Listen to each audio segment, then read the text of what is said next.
Me complace darles la bienvenida en nombre de la directora de la Biblioteca Grisel Torralbas y de todo nuestro equipo a esta presentación de Jaime Bailey en la Biblioteca John F. Kennedy, sede principal del Sistema de Bibliotecas Públicas de Hialeah. Queremos agradecer especialmente a Spanish Publisher por el auspicio y apoyo a esta actividad, con la esperanza de que este sea el inicio de una larga y fructífera relación en la promoción de la mejor literatura en español tan apreciada en nuestra comunidad. Y por supuesto darle la bienvenida y las gracias a nuestro invitado de esta tarde, el querido escritor Jaime Bailey, por aceptar compartir con nosotros esta conversación alrededor de su más reciente novela, Los Golpistas. Esta biblioteca celebrará en julio 61 años de servicio a la comunidad. Wow. Pero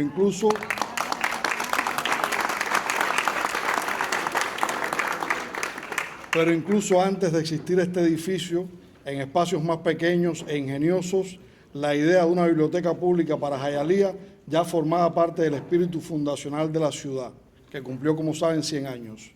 Fueron algunos de sus primeros pobladores, entre ellos un club de mujeres, quienes comprendieron que los libros debían estar presentes allí donde una comunidad quisiera soñar y crecer. Esa noción acompaña a Hialeah desde sus inicios y sigue viva esta tarde en este encuentro entre lectores, literatura y memoria.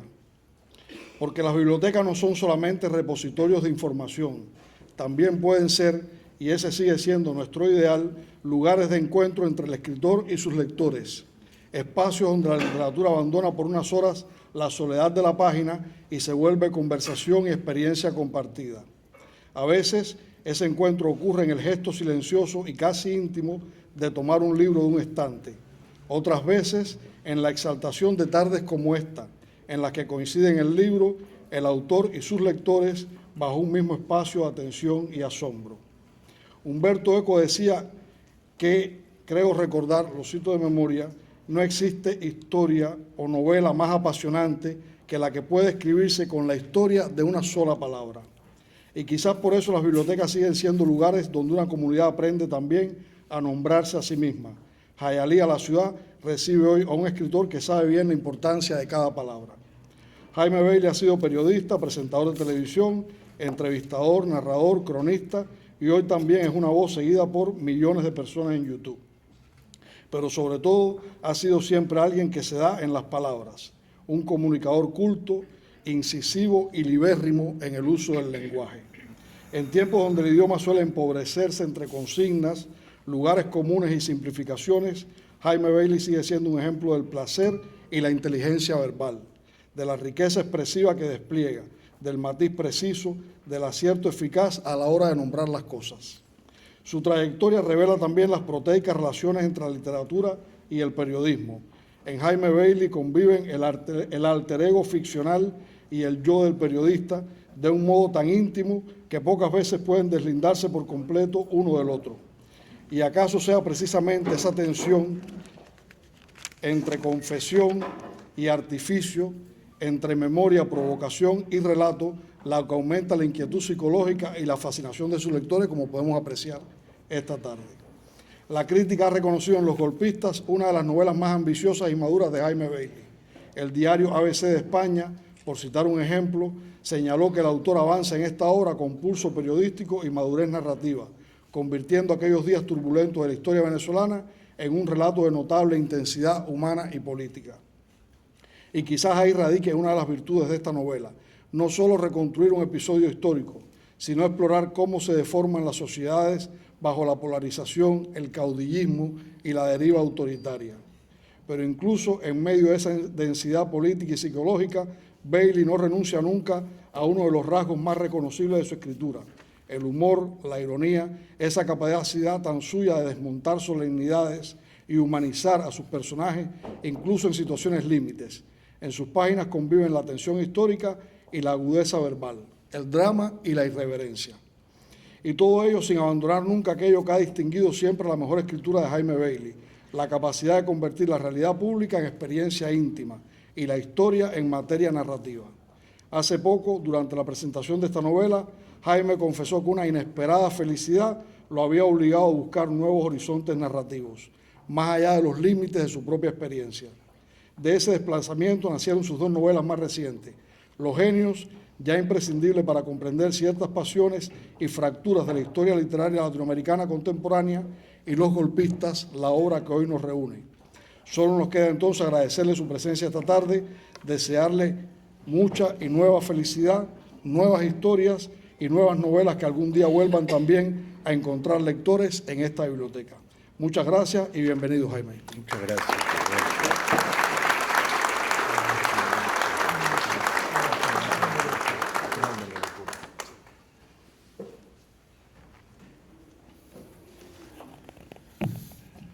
Buenas tardes, ¿se oye bien? Usualmente hablo de pie, pero voy a hablar sentado porque mi esposa me lo ha sugerido, o sea, me lo ha ordenado, ¿no? Ella es la jefa, yo soy su mascota. Gracias a Osvaldo por esas palabras tan bonitas. Gracias a Silvia, que está dirigiendo toda la grabación. Gracias a Roberto de Spanish Publishers. Gracias a mi querido, entrañable amigo Erwin Pérez, que está aquí, y a su hijo Benicio, tan querido, son parte de la familia. Gracias a Américo Ramírez, ¿dónde estás? Aquí, un gran escritor venezolano que vive en Palm Beach. Y a todos ustedes. Ustedes podrían no haber venido y han tenido el gesto afectuoso de venir. Yo también podría no haber venido, pero he elegido venir. Lo que nos convoca esta tarde, por fortuna, no es el dinero. Ustedes no han venido a ganar dinero y yo tampoco. Lo que nos reúne esta tarde es el amor a los libros, o sea, el amor al arte, el amor a la belleza. ¿Qué sería de nosotros sin el arte, sin la belleza, verdad? Yo quiero contarles hoy, no tanto por qué escribí Los golpistas, una novela que originalmente quería titular Cabrones de mala entraña. Era un título mejor, ¿no? Más exacto. Describía de una manera más nítida a esos dos personajes tan despreciables. Pero quiero contarles cómo y por qué me hice un escritor. Cuando yo era un niño no sabía que iba a ser un escritor. Cuando yo era un niño vivía con mis padres en una casa en el campo, a 1 hora en auto desde Lima. Era una casa muy grande. Mis mejores amigos no estaban en el colegio, eran las empleadas domésticas, la cocinera, la limpiadora, el chofer. Yo tenía prohibido entrar a sus dormitorios, a los cuartos del personal de servicio. Pero por supuesto rompía esa prohibición. Y cuando mis padres no estaban, entraba en las habitaciones, en los dormitorios de ellas, de las empleadas, de él, el chofer, del jardinero, que era mi íntimo amigo y a quien le hacía confidencias, las chicas que me gustaban. Escuchándolos, haciéndoles preguntas, creo que empecé a forjar en mí al escritor que ahora soy. Es decir, que un escritor tiene que seguir su curiosidad, tiene que hacer preguntas, tiene que mirar en los ojos, en el alma a otra persona, no importa si esa persona es pobre, es desposeída, y preguntarle quién eres, de dónde vienes, por qué estás aquí, cuáles han sido tus peores dolores, fracasos y sufrimientos. Hablando con ellos, con la cocinera, con la limpiadora, con el jardinero, con el chofer, yo aprendí muchas cosas que mis padres no me enseñaron. Ellos no eran parte de mi familia biológica, pero vivían en mi corazón, aún ahora viven en mi corazón. Además ocurrió otro pequeño contratiempo cuando yo era un niño en aquella casa en el campo tan bonita. Era una villa señorial. Y es que papá, mi padre, que le hizo muchos hijos a mi madre, 10 hijos, 10 hijos, 12 embarazos en total, 2 se extraviaron en el camino, no alcanzaron a nacer con vida. Pero mi padre, yo era su hijo mayor y llevo su nombre, era un individuo desdichado, infeliz, atormentado. Sabe Dios por qué. ¿Se oía bien por ahí atrás? ¿Eh? Y entonces creo que mi padre compartía su infelicidad conmigo, pegándome con cierta frecuencia. Me decía cosas tremendas, me decía que yo iba a ser un fracasado, un vendedor de ropa. A mí, que nunca me ha gustado la ropa. Se burlaba de que yo era un niño curioso, intelectual, delicado, ensimismado. Entonces rebajaba mi virilidad y me decía que yo era una señorita o una bailarina de ballet y que yo nunca sería un hombre, un macho, un varón cabal como él. Él coleccionaba armas de fuego. Nuestra casa parecía una estación policial. Tenía armas cortas y armas largas. Le encantaba matar animales. Cuando íbamos a misa los domingos, papá llevaba una pistola en el cinto, a la vista de los demás feligreses. Todos, por supuesto, le tenían pavor, yo el que más. Y yo no entendía por qué papá me detestaba y me insultaba, me castigaba verbalmente y me pegaba. Nunca lo entendí. Creo que tuvo que morirse mi padre para que yo lo perdonara. Ese contratiempo no menor en mi infancia, el de sentir que mi padre me repudiaba, también creo que forjó en mí al escritor que ahora soy, porque me he pasado la vida entera preguntándome por qué mi padre me odiaba, qué hice yo para que me odiase, ¿no? ¿O será que él se odiaba y al odiarse tanto, también por extensión me odiaba a mí? Y al ser un lisiado del alma, mi padre quería que yo también cojeara del alma, que yo también fuera un minusválido del espíritu. Y en cierto modo lo logró. Otro fracaso absolutamente capital en mi vida, porque no he venido esta tarde a contarles mis triunfos, mis virtudes, tan dudosas, tan escasas, sino más bien los fracasos que han moldeado en mí al escritor que soy. Ocurrió cuando tenía 14 años. Mi padre quería que yo me inaugurase como un macho, como un varón. Fui llevado contra mi voluntad, claro, a un prostíbulo. Yo no estaba en edad ni en condiciones de inaugurarme sexualmente con nadie, ¿no?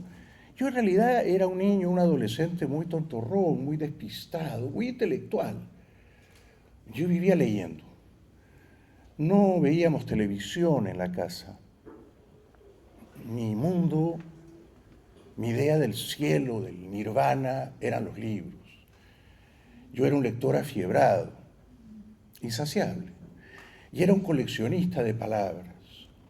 Cuando encontraba una palabra que no conocía, la subrayaba y luego corría al diccionario, y entonces sentía que las palabras volaban, eran mariposas invisibles, que yo quería capturar, aprehender, hacer mías. Los libros me salvaron, creo. Me salvaron de los abusos, de las palizas que me infligía papá, pobre papá. Yo ahora le hablo todas las noches. Tuvo que morirse papá para que yo lo perdonara. En vida no pude perdonarlo. Me arrepiento. Debí perdonarlo en vida. ¿Saben? Esto es algo que quiero compartir con ustedes. Todos hemos sufrido dolores que no merecíamos. Hemos sido arrastrados a humillaciones que tampoco merecíamos. Pero conviene perdonar a los que nos han agraviado. Conviene perdonar por ellos, pero sobre todo por nosotros. El perdón es una forma de redención y de purificación. El perdón te eleva intelectual, moral, espiritualmente. El perdón te hace una mejor persona. Por eso ahora todas las noches le hablo a mi padre. Y le digo que lo extraño a pesar de todo. Y que tengo la ilusión o el optimismo de volver a encontrarme con él. Y de que él ya no esté molesto, contrariado, cabreado con la vida y con ganas de insultarme y de pegarme, ¿no? Sino que esté contento, en un lugar tranquilo, sosegado. Supongo que con armas de fuego y supongo que matando animales salvajes. Pero no sé si eso será permitido en el cielo. Por supuesto, en el prostíbulo fracasé.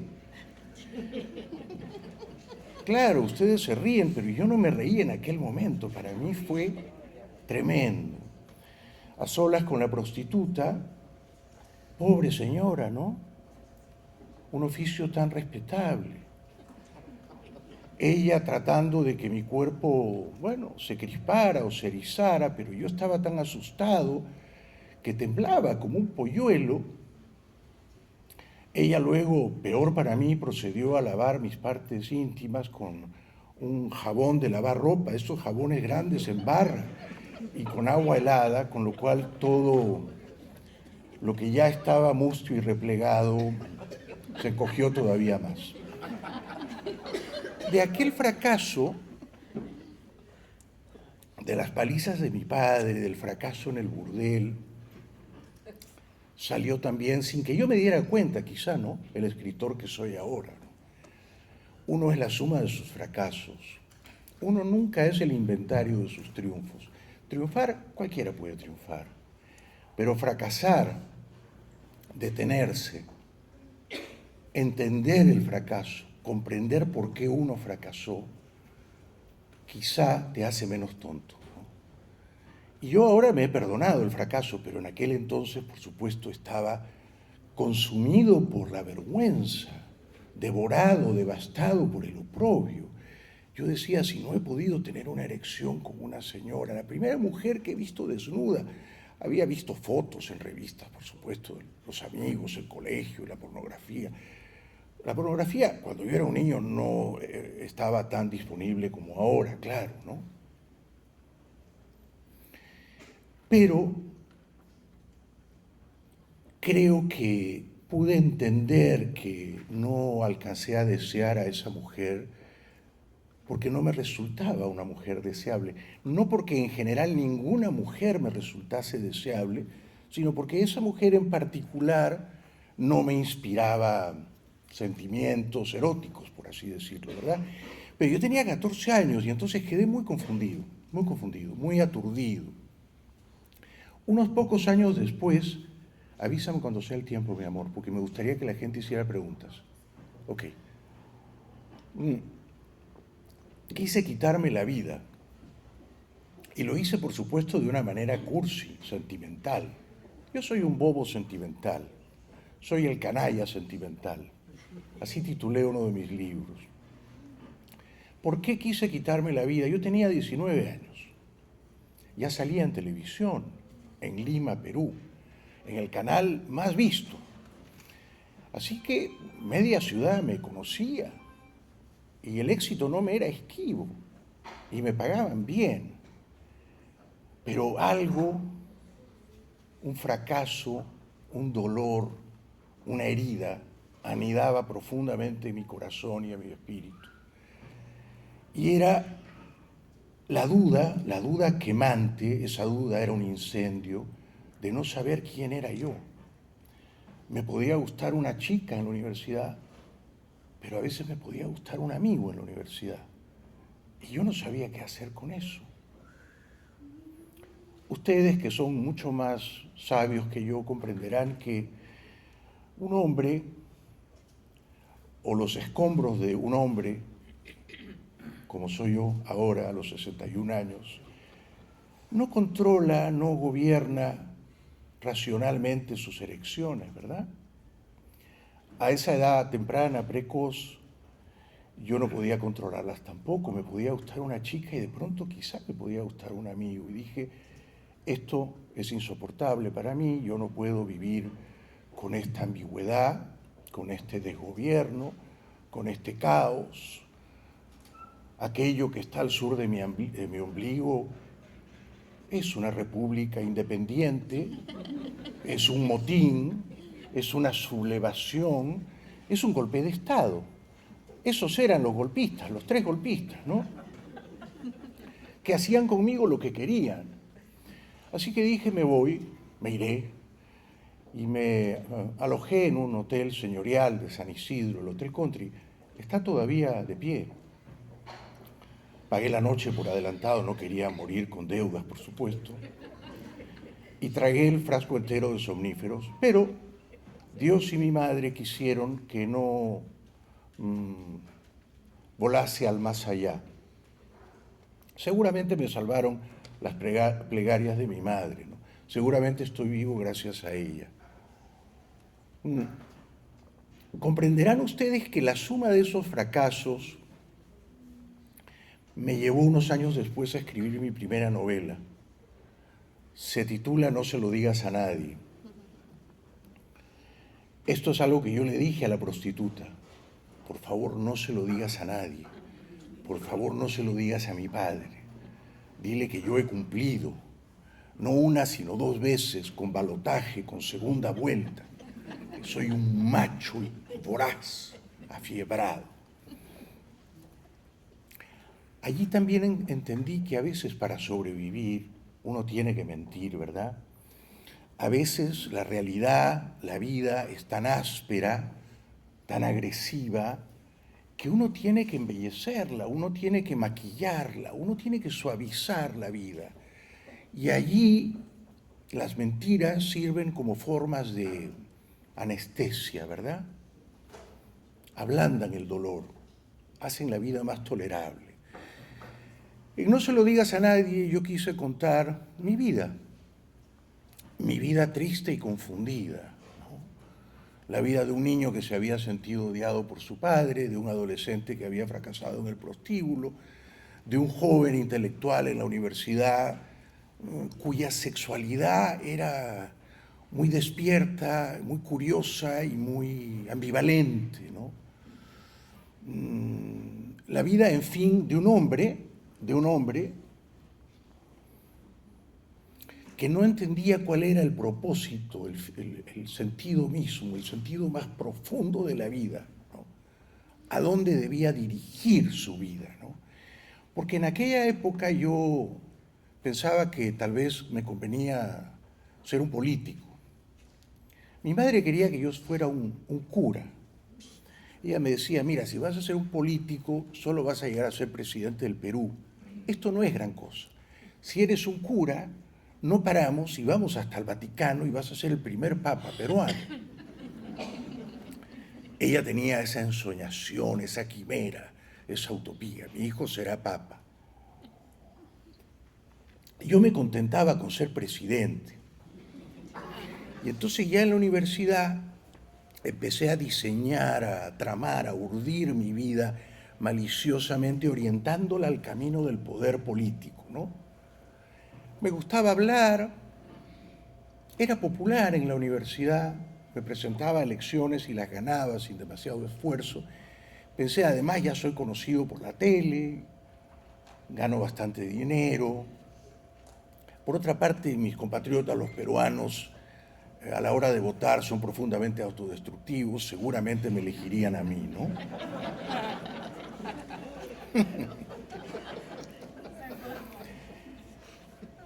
Pero algo me salvó de ser político y de postularme a la presidencia. Algo me salvó. Y esta fue otra lección que aprendí. Lo que me salvó de la política, del poder político, fue reconocer, mejor dicho, recordar que yo era un escritor. Pensé, si voy a ser un político, Sí, a lo mejor gano, a lo mejor tengo mucho poder, a lo mejor salgo todos los días en las primeras páginas de los diarios, ¿no? A lo mejor me invitan a la Casa Blanca, sí, ¿cómo no? Pero voy a dejar de ser un escritor. Y un artista que deja de crear arte, sea un escritor, sea un pintor, sea un músico, sea un cineasta, un artista que se retira, que tira la toalla, que dice, mejor voy a ser un político, se está suicidando artísticamente, ¿no creen? Porque al final del día la belleza no está en la política. Si ustedes quieren encontrar la belleza, no la busquen en la política, búsquenla en el arte, en los libros, en los cuadros, en los museos, en las películas, en las canciones, en los poemas, en el arte. En el arte que nos han legado los clásicos, en el arte que es eterno, en el arte que no se va a corromper, que no se va a morir. Los políticos se mueren en vida. Los políticos siguen vivos y son ya criaturas afantasmadas. Pasan un momentito por el poder, pero el poder es corrosivo, los erosiona, los oxida y salen del poder siempre o casi siempre muy disminuidos, ¿no? Me salvé entonces de esa tentación. No estaríamos acá, ¿verdad? No habría escrito los libros que me he permitido escribir. De manera que fue una buena decisión recordarme que yo era un escritor, ¿no? Algo que también he aprendido con los años y que quiero compartir con ustedes es que uno tiene que atreverse a soñar. Uno tiene que decirse a sí mismo, yo he nacido para ser libre. Todos quienes estamos aquí esta tarde hemos llegado a esta ciudad persiguiendo el sueño de ser libres. Probablemente muy pocos, quizá ninguno de quienes estamos esta tarde aquí, ha nacido en Miami, ¿verdad? ¿Alguno de ustedes nació en Miami? Nadie, ¿verdad? Todos hemos llegado a Miami buscando la libertad, deseando ser libres, ¿eh? Entonces es muy importante pensar en grande, soñar, decirse a uno mismo, yo no he nacido para vivir una existencia desdichada. Yo he nacido para ser feliz, para ser libre. No digo para ser rico, ¿eh? No es tan importante ser rico, no lo es. Les voy a decir por qué. Porque el arte, la belleza, los libros, los cuadros, las películas, las canciones, está al alcance de todos, incluso de quienes no tienen mucho dinero, de quienes viven una vida austera. Estamos en un lugar precisamente donde ustedes pueden venir y retirar una gran novela y llevarse a la casa sin pagar nada. Por lo tanto, una persona promedio que vive una vida austera, no digo una vida miserable, ¿no? No vivimos en Cuba ni en Venezuela, gracias a Dios. Una vida austera, razonablemente austera, puede asomarse a la belleza del arte. No hace falta ser muy rico. En cambio, hay mucha gente rica, y yo he conocido a bastantes, que llevan unas vidas horribles, vulgares, envanecidas, haciéndose fotos todo el tiempo, comprando ropa de moda, viendo pornografía, teniendo sexo de una manera promiscua, ¿no? Ya parezco mi mamá. Pero ustedes me entienden. Ustedes me entienden. El arte, la belleza, el sentido más profundo de la vida no está en el dinero, no está en el dinero, no está en el poder, ¿no? Está en aquello que nos engrandece, en aquello que nos eleva, que hace de nosotros mejores personas, ¿no? Yo he tratado, escribiendo, sobre todo en mis primeras novelas, he tratado de entender mi vida, por qué pasaron todas las cosas malas, tristes, aciagas de mi vida, ¿no? Y he tratado de llegar a mucha gente. Cuando digo piensa en grande, sueña, Yo siempre pensaba, si voy a escribir en la noble lengua española que nos legaron los conquistadores, esos locos intrépidos, yo quiero que aquello que yo escriba pueda entenderse en cualquier lugar donde se hable el español. No voy a escribir solo para mi ciudad, no voy a escribir solo para los limeños o para los peruanos, no. Voy a escribir para cualquiera que sepa leer en español, en cualquier lugar del mundo. Y que mis historias, mis textos, mis relatos puedan tocar el corazón de cualquier persona capaz de comprender el español. Esto es muy importante. A veces hay artistas que lo olvidan, ¿no? Y que están tan ensimismados en la aldea, en la tribu, en los límites de la ciudad, que son límites imaginarios, que solo alguien de la tribu podría entenderlos. Esto no conviene. Esto yo lo he llevado a cabo no solo con las palabras escritas, sino con las palabras orales, expresadas, habladas, ¿no? Por eso vine a Miami, porque dije, no, yo no quiero ser solamente un periodista de la televisión peruana. Yo quiero ser un periodista en lengua española y quiero entrevistar a grandes personajes de la cultura hispanoamericana. Y quiero contarles cómo está el mundo, no solamente en mi país de origen, sino el mundo que nos toca, que nos atañe y que a veces nos avergüenza, ¿verdad? Esto es muy importante. Para ir terminando, ¿cómo vamos de tiempo? ¿25? Ah, vamos bien. Si Silvia no me controla el tiempo, yo hablo 1 hora y media. De noche, cuando yo le estoy hablando, le digo, mira, tengo esta idea para la próxima novela. A los 5 minutos la miro y está profundamente dormida. ¡Qué maravilla!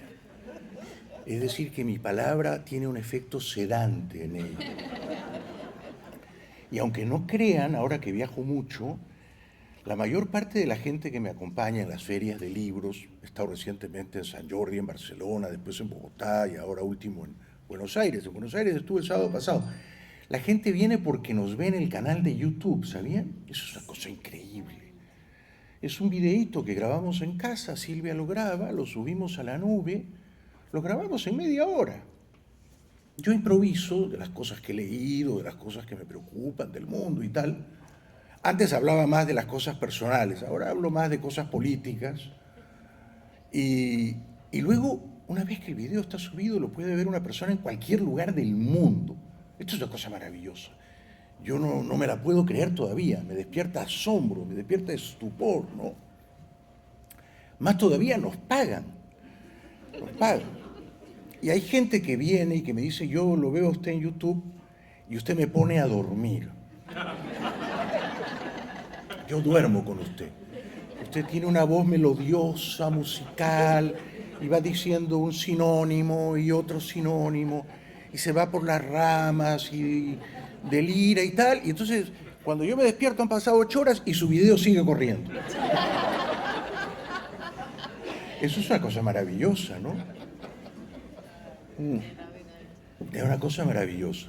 Yo prefiero hablar de las cosas personales, como ahora, no de las cosas políticas, ¿no? Todo el mundo habla de política, ¿no? Entonces, hablar de política a veces me da pereza, ¿no? ¿Verdad? Además, la política nos divide, la política siempre estamos envenenándonos por culpa de la política. En las familias la política despierta riñas y guerrillas y divisiones, porque estos están con tal y estos otros están con cual. Entonces, yo creo que a veces es más sabio, sobre todo en las reuniones familiares o de amigos, evitar el campo minado, y la política es campo minado, y hablar de otras cosas, ¿no? Hablar de otras cosas. Por ejemplo, de una buena película, o de una buena novela, o del placer, de las cosas lindas, bellas de la vida, ¿no? Bueno, pero iba a esto. Ahora ya no escribo de las cosas personales. ¿Por qué? Porque ya no soy infeliz. Yo escribía de mi vida cuando era infeliz. Escribir de mi vida cuando era infeliz era una manera de escapar de esa infelicidad. ¿Me dejo entender? Era una manera de sanarme de esa infelicidad. Era una terapia, ¿no? Pero ahora soy muy feliz. ahora, por fin, con Silvia, con nuestra hija Zoe, estoy con ellas hace más de 15 años. Zoe nació en esta ciudad. He encontrado una felicidad que no conocía, que ignoraba. Gracias. Esos aplausos son para Silvia, no para mí. Yo había estado casado con Sandra, tenemos 2 hijas, había tenido otras relaciones sentimentales, otras pasionales. Había bordeado mucho la muerte, mucho. En otros tiempos, entre mi primer y mi segundo matrimonio, yo vivía solo aquí, en una casa en Key Biscayne, y tomaba muchas pastillas. La verdad es que tomaba muchas pastillas, todo el día, para dormir y luego para despertar y para sobrevivir, ¿no? No sé cómo no perdí la vida. Yo creo que mi madre me salvó la vida, ¿no? Recuerdo que manejaba tan profundamente dopado, sedado, atontado para las pastillas, dirigiéndome al canal y bueno, en fin, manejaba dormido, literalmente manejaba dormido. Y creo que hacía el programa de televisión medio dormido también. Y además insultaba a gritos al dueño del canal. Le decía, usted me quiere matar, por eso el aire acondicionado está tan frío. Hay chavistas infiltrados aquí. Es decir, era un loco. Me había convertido en un loco, en un orate, en un demente, en un hombre peligroso para la sociedad, ¿no? Esa puede que sea mi primera esposa. También fui feliz con ella, por supuesto. Pero cuando conocí a Silvia, la conocí en un estudio de televisión en Lima. Yo hacía un programa los domingos, El Francotirador. Entonces viajaba todos los fines de semana a Lima. Eso, viajar todas las semanas, tampoco favorecía mucho a mi salud, comprenderán, ¿no? Así que me arrastraba por el mundo. Vivía entre Miami, Lima y Buenos Aires y Bogotá, haciendo programas de televisión, ganando mucho dinero, ahorrando, soñando con retirarme de la televisión y ser por fin un escritor y solo un escritor. Y seguimos haciendo televisión, ¿verdad? Y está bien, está bien. No, uno no es una sola cosa, ¿verdad? Uno es la suma de varias identidades, de varias voces, de varias sensibilidades, y hay que albergarlas a todas y permitir que cohabiten, si es posible, no en tensión, sino con armonía. Pero cuando conocí a Silvia en Lima, ella tenía 20 y yo tenía, no sé, tenía 42. Ella tenía un novio. Yo también tenía un novio en Buenos Aires. Él me dijo, tengo un novio, me lo presentó. Yo le dije, bueno, yo también tengo un novio en Buenos Aires, pero yo ya no estaba enamorado. La verdad, ya no estaba enamorado. Ni del novio, ni del programa, ni de mis libros, ni de mí, ni de la vida. Yo quería irme. Y tenía 42 años, pero la verdad es que yo quería irme. No me fui, de milagro. Yo creo que estoy vivo gracias a las plegarias de mi madre. Y entonces me enamoré de Silvia como si fuera un jovencito. Es decir, que de pronto descubrí la más briosa, inesperada, improbable pasión amorosa. Increíble. Yo no podía creer que ella, con 20 años tan linda, tuviera interés en mí. Yo creo que ella tampoco podía creerlo, ¿no? Y quienes menos podían creerlo eran sus padres. Decían, pero esto es el fin del mundo, esto es el apocalipsis. Nuestra hija se ha enamorado de un demonio, ¿no?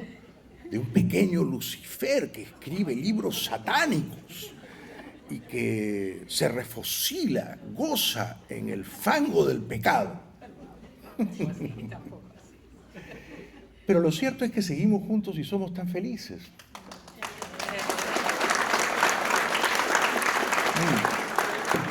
Lo que me lleva a los genios y los golpistas. Y es que ahora que soy tan feliz y que las piezas de mi vida han terminado de armar el rompecabezas y que ya sé más o menos quién soy, entonces ya no tengo la misma pulsión, el mismo deseo, la misma urgencia guerrillera, bélica, de escribir sobre mi vida, de recrear mi vida en ficciones, de reinventar mi vida, escondiéndome, agazapándome detrás de personajes. Ya no, ya siento que ya lo he contado todo, ¿verdad? Ya lo he contado todo. Por eso dije, bueno, quiero escribir una novela sobre dos escritores que conocí, Vargas Llosa y García Márquez, y dos escritores que leí desde muy jovencito, y dos escritores que yo creo que, sin saberlo ellos, hicieron de mí al escritor que soy. A Vargas Llosa y a su familia y a sus hijos los conocí bastante, durante muchos años. A García Márquez solamente lo conocí una vez. Pero yo ardía de curiosidad por saber por qué se pelearon. Durante 9 años habían sido íntimos amigos, compadres, vecinos en Barcelona, vivían a cuadra y media uno del otro. Mario había escrito un ensayo diciendo que Gabo era Dios, que Gabo cuando creaba, cuando fabulaba, cuando jugaba con las palabras, era Dios. Y sin embargo, una tarde en México, en un teatro, delante de gente, delante de artistas, delante de prensa, Gabo le dice, hermano, gran inca, gran jefe inca. Y Mario le da una trompada y lo derriba y lo deja knockout con el ojo morado. Y le dice, esto es por lo que le hiciste a Patricia. Patricia era la mujer de Mario. También era su prima hermana y la madre de sus 3 hijos. Con lo cual yo me había pasado media vida preguntándome, ¿qué le hizo Gabo a Patricia? ¿Y por qué Mario le dio un puñetazo a Gabo? Y yo, que desde niño soy curioso, lector, preguntón, andaba por ahí preguntando a los amigos escritores de Mario, a los amigos intelectuales de Gabo, hombre, ¿qué le hizo García Márquez a Patricia? ¿Y por qué Mario le pegó y nunca lo perdonó? Cuando Gabo ya estaba viejo y enfermo y mal de la memoria y muriéndose, Carmen Balcells, la agente literaria de ambos, quiso que se reconciliaran y Vargas Llosa dijo no. No lo perdonó, la vida entera. Bueno, de esa pregunta simple, ¿por qué Mario le pegó a Gabo? ¿Por qué un premio Nobel dejó knockout a otro premio Nobel? No suele ocurrir, ¿verdad? Uno no lee premio Nobel de Química, da una patada en los testículos a premio Nobel de Matemáticas. No es así como se zanjan las diferencias de opinión. ¿Mario hizo mal al darle el puñete? Claro que hizo mal, hubiera sido mejor ir a tomar un trago, conversar, preguntarle, oye, me cuentan que tú has querido seducir a Patricia y tal, ¿no? Pero no somos perfectos, somos humanos y a veces, desde luego, nos rebajamos a la fiebre de los celos, ¿no? De esa pregunta salió la novela Los Genios. Esta novela la publicamos, Osvaldo, hace 3 años, en marzo de 2023. No fue fácil publicarla. No encontraba una editorial. Las editoriales más poderosas, todas se negaron. Me decían, no, es muy arriesgado, no nos podemos pelear con Vargas Llosa, con los hijos de García Márquez. Entonces, tuve que remar contracorriente. Y tuve que ser tenaz. Esto es otra cosa que se aprende, ¿eh? El éxito no llega fácilmente, de casualidad. Hay que trabajar duro, ¿no? Y si te dan un portazo y otro más y un tercero, no desmayar y seguir tocando puertas hasta que alguna se abra, como se abrió la de Galaxia Gutenberg, una editorial española, catalana, de mucho prestigio, cuyo dueño, Joan Tarrida, es ahora mi amigo, y me dijo, me han encantado Los Genios, vamos a publicar tu novela. Bueno,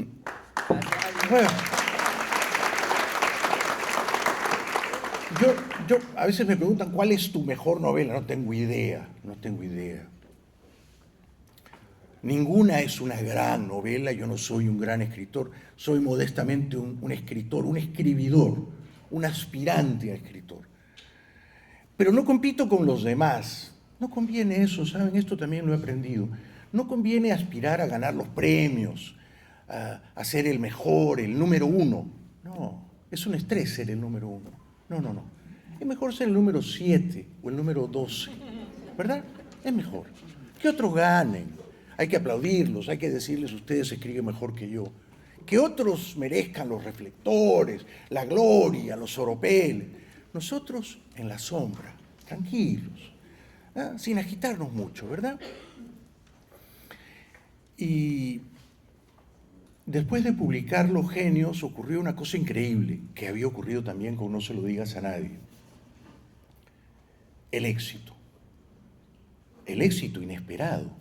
Cuando yo publiqué mi primera novela, me había quedado casi sin dinero.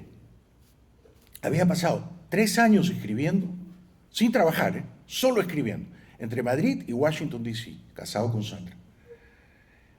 Todos mis ahorros, todos, los gasté en ese sueño.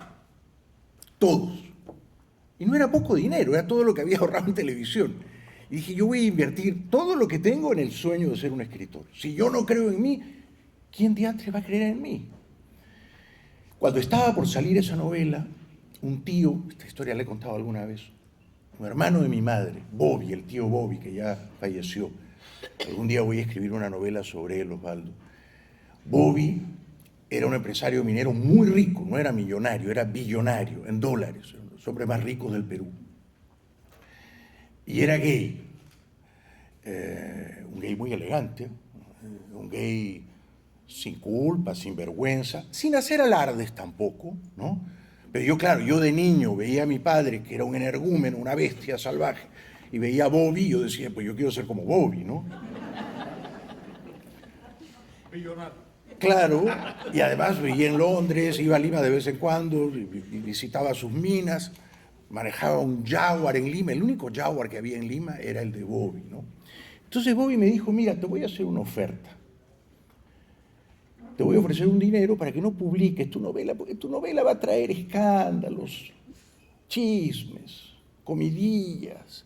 La familia, todos en la familia vamos a quedar muy escarnecidos, vamos a pasar un mal rato, ¿no? Tú puedes hacer con tu vida privada lo que quieras, pero no hagas de tu vida privada un escándalo. No conviene. Él era muy reservado, él no daba entrevistas, no salía en los periódicos, no salía retratado en fiestas ni en nada. Entonces me dijo, ¿cuánto te va a pagar la editorial? La editorial era Seix Barral, en Barcelona. En aquella época no había euros, había pesetas. Yo le dije, el equivalente de $1000. Imagínense lo que era eso, una minucia, una cantidad diminuta comparada con lo que yo había gastado durante años en escribir la novela, ¿no? Hasta ese momento parecía el peor negocio de mi vida, ¿no? Entonces Bobby me dijo, mira, yo qué te parece, te voy a ofrecer 100 veces más que la editorial y tú me vas a dar la novela y juntos la vamos a quemar. Era una oferta interesante, ¿no? La editorial me ofrecía 1, Bobby me ofrecía 100. Yo pensaba, le saco una copia a la novela, la quemamos y después la publico. Le dije, no, Bobby, no. El artista no se vende. El artista es insobornable. Si el artista va en serio, su obra no tiene precio. No. Bobby pensó que yo estaba loco. Algunos de mis hermanos también. Y publiqué la novela y me dieron en pesetas el equivalente de $1000. Increíblemente, y esto luego ha vuelto a ocurrir con Los Genios 30 años después, porque No se lo digas a nadie, salió el año 94, esa novela en España vendió mucho. Todos los meses la editorial Seix Barral hacía nuevas ediciones. Hicieron 18, 20 ediciones consecutivas. Fue uno de los libros más vendidos del año. Y gané más de lo que el tío Bobby me había ofrecido. Bueno, les cuento estas historias porque uno tiene que creer en uno mismo. Hagas lo que hagas. Tienes que creer en ti, tienes que pensar en grande, tienes que soñar que te mereces el éxito, ¿verdad? Y a lo mejor, si tienes suerte, vuelve, el éxito te va a bendecir. Esto me ocurrió también con Los Genios, una novela que fue tan difícil de publicar y que luego ha vendido muchísimo, no solo en España, pero en América, ¿no? Finalmente, Los Golpistas. ¿En cuánto estoy? Perfecto. Que me encantaría que conversáramos, que me hicieran preguntas. Yo quería escribir una novela sobre Hugo Chávez, más sobre Chávez que sobre Fidel Castro, ¿no? No los conocí en persona, menos mal. A Chávez lo entrevisté vía satélite el año 98. Él ganó en diciembre de ese año las elecciones en Venezuela. Mi programa se veía mucho en Venezuela en Globovisión. Él quería venir a Miami. Lo invitamos, pero los gringos no le dieron la visa. Clinton era presidente, Madeleine Albright era su secretaria de Estado. Y ella dijo, no le vamos a dar la visa a ese cabrón porque es un golpista y es un comunista. Pero Chávez a mí por teléfono me decía, no, Jaime, yo ya no soy golpista y yo no soy comunista. Que fue lo mismo que me dijo en la entrevista vía satélite, él en Caracas y yo en Miami.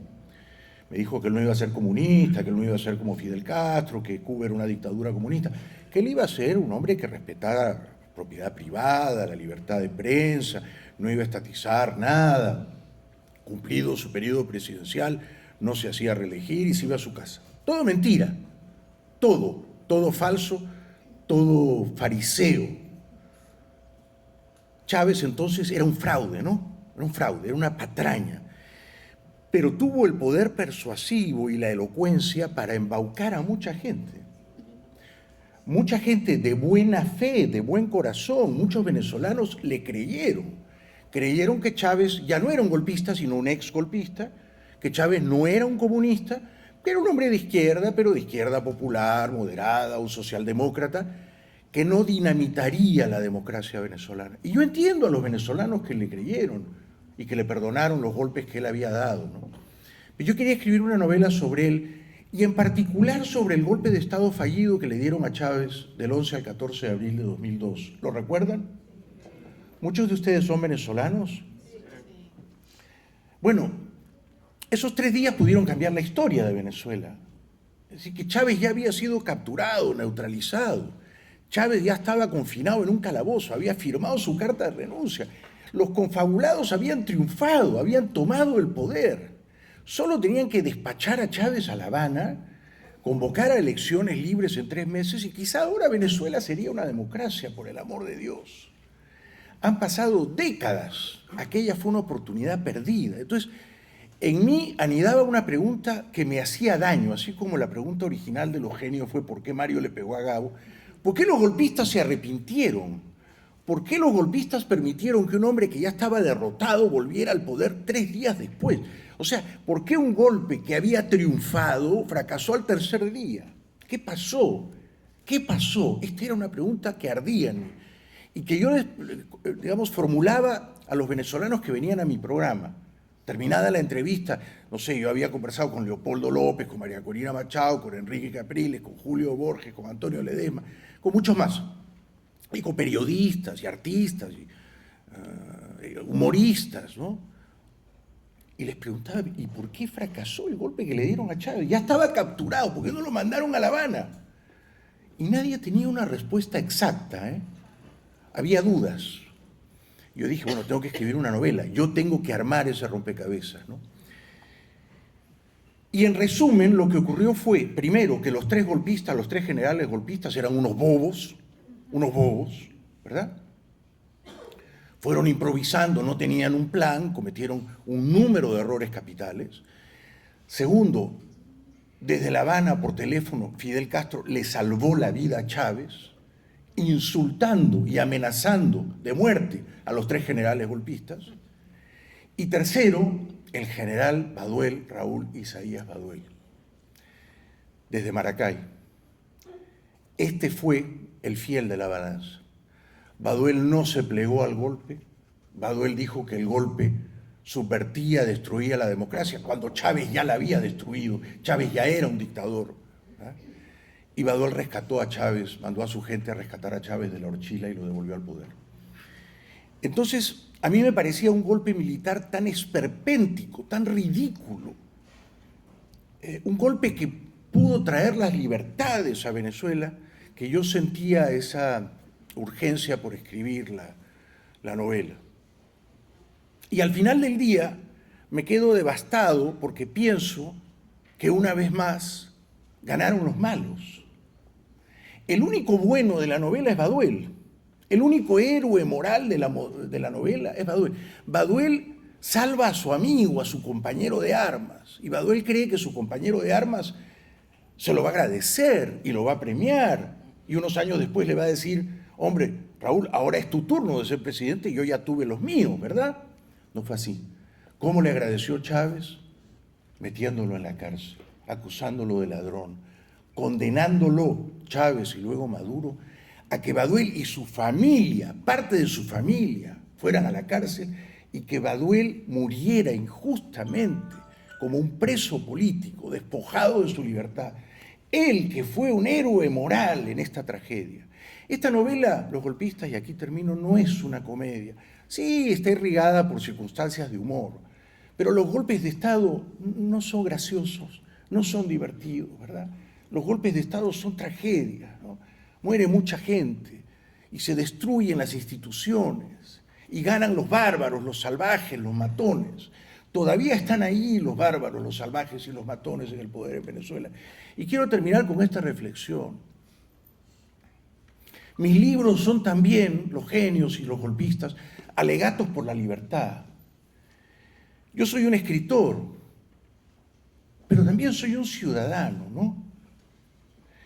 Y yo no voy a descansar, no voy a dejar que mi voz se apague hasta que Cuba y Venezuela, porque yo soy cubano y venezolano de corazón, sean países libres.